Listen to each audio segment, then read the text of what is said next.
सैद्धांतिक सहमति बन चुकी है और इसको उन्होंने स्वीकार किया है।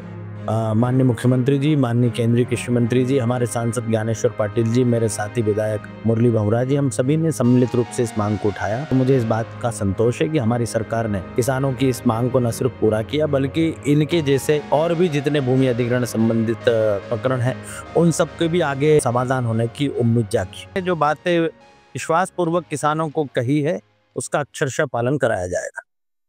नमस्ते, मेरा नाम निखिल है और आप देख रहे हैं NYS इंडिया। हम लोग इस समय कन्नौद में हैं। जी हाँ, ये कन्नौद विधानसभा है जो कि देवास जिले में आती है। हमारे साथ कन्नौद और खातेगांव विधानसभा से विधायक श्री आशीष शर्मा जी हैं, जिनसे हम बात करेंगे जो कि कलवार में जो किसानों के 59 दिनों से लगातार जो अनशन चल रहा था आज समाप्त हुआ है और उस पर खास तौर पे जिसने अथक प्रयास किया है कन्नौद और खातेगांव विधायक पंडित आशीष शर्मा जी हैं। सर, उन्हीं से बात करेंगे। सर, पहले तो समय देने के लिए बहुत धन्यवाद। जी, क्या सहमति बनी है सर कि किस तरीके से जो मांगे मानी गई हैं किसानों की और लगातार वो 59 दिनों से अनशन पर थे?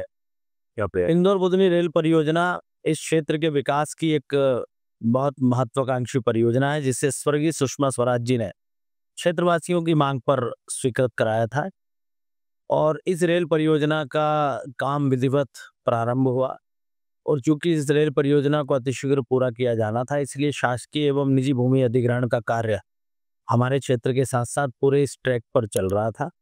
हमारे विधानसभा क्षेत्र के किसानों के द्वारा यह कंप्लेंट की गई थी कि उन्हें जो मुआवजा मिलाया है वो बहुत कम है और इस पैसे में ना तो वो जमीन खरीद पाएंगे ना ही अपने जीवन को ठीक से गुजार पाएंगे। इसलिए इस मांग को लेकर अन्य साथ में चूंकि इसमें निजी भूमि बहुत ज़्यादा किसानों की अधिग्रहित की जा रही थी इसलिए वैकल्पिक मार्ग का सुझाव भी किसानों के द्वारा दिया गया था।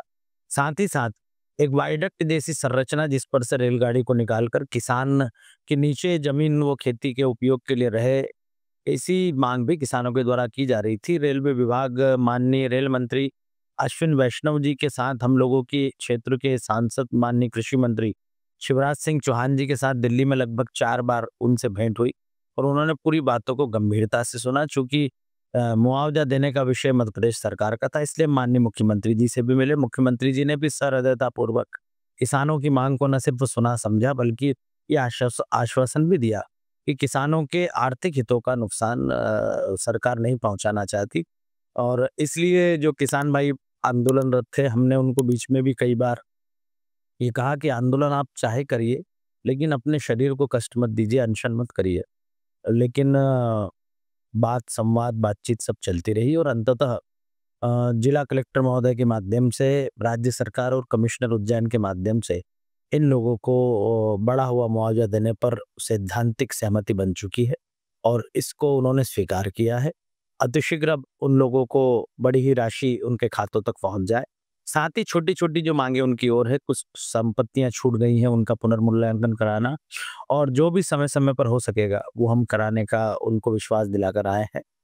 निश्चित ही किसान जो हमारा अन्नदाता है वो जमीन से परिश्रम करके अपना पसीना बहाकर इस देश के लिए अनाज का उत्पादन करता है जिसके कारण इस देश की अर्थव्यवस्था चलती, जिसके कारण घरों तक भोजन पहुंच पाता है और इसलिए उनकी मांगों को प्राथमिकता पर रखते हुए माननीय मुख्यमंत्री जी, माननीय केंद्रीय कृषि मंत्री जी, हमारे सांसद ज्ञानेश्वर पाटिल जी, मेरे साथी विधायक मुरली भंवरा जी, हम सभी ने सम्मिलित रूप से इस मांग को उठाया और मुझे इस बात की का संतोष है कि हमारी सरकार ने किसानों की इस मांग को न सिर्फ पूरा किया बल्कि इनके जैसे और भी जितने भूमि अधिग्रहण संबंधित प्रकरण है उन सब के भी आगे समाधान होने की उम्मीद जागी। विधायक जी, इसमें अभी इससे पहले हम लोग किसानों से बात कर रहे थे, उनका ये साफ तौर पर कहना है कि अगर शासन क्योंकि अगर वादाखिलाफी करता है तो हम लोग अभी तक तो हम लोग अनशन कर रहे थे लेकिन अब आमरण अनशन करेंगे। तो यहाँ तक अगर कोई बात आती है तो फिर देखिए, जितनी भी बातें हुई हैं जी ये सब विश्वसनीय तरीके से हुई हैं। कल जिला कलेक्टर ADM वहाँ मौके पर पहुंचे थे और उन्होंने सब मांगों को स्वीकार किया है और उस पर काम भी शुरू हो गया है। हम अतिशीघ्र उनको कंपनसेट करेंगे और तत्पश्चात न सिर्फ रेल पथ का काम भी शुरू हो सकेगा बल्कि और भी जो छोटी छोटी मांगे उनका भी निराकरण करेंगे। जो बातें विश्वास पूर्वक किसानों को कही है उसका अक्षरशः पालन कराया जाएगा। किसानों की जो आपने बात सुनी होगी, और उसके बाद कन्नौद और खातेगांव से विधायक आशीष शर्मा जी, जो कि इनकी काफ़ी अहम भूमिका रही है इस अनशन को तुड़वाने में, समाप्त करवाने में, और उसके बाद जो कि ये यथावत स्थिति है। और इनका ये साफ तौर पर कहना है कि ये जो परियोजना है ये इस क्षेत्र के लिए काफ़ी महत्वाकांक्षी परियोजना है, और इस परियोजना को शीघ्र पूरा भी किया जाएगा। हालांकि शर्मा जी को मात्र शौक हुआ है, उसके बावजूद भी उन्होंने इतनी सक्रियता दिखाई और हमें समय दिया, उसके लिए भी धन्यवाद व्यक्त करता हूँ। मैं आपके सामने निखिल था, कैमरे के पीछे मेरे सहयोगी महेंद्र थे। बहुत